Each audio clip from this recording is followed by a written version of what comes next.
everyone. Welcome to our tutorial on how to fold your ballot paper. Whether you are a first time voter or just want to make sure you are doing it right. So before we start folding, let's take a quick look on the ballot paper. Typically, you will find candidate names, symbols allotted and voting instructions. Familiarize yourself with the layout of ballot paper to make the folding process smoother. Then select your favorite candidate from each of the contesting positions.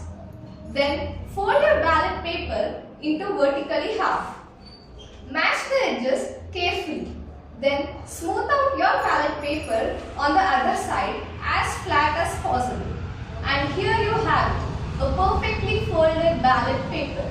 Then put your ballot paper into the given ballot box. If you have any questions, feel free to reach out GPSB Election Office. Thanks for watching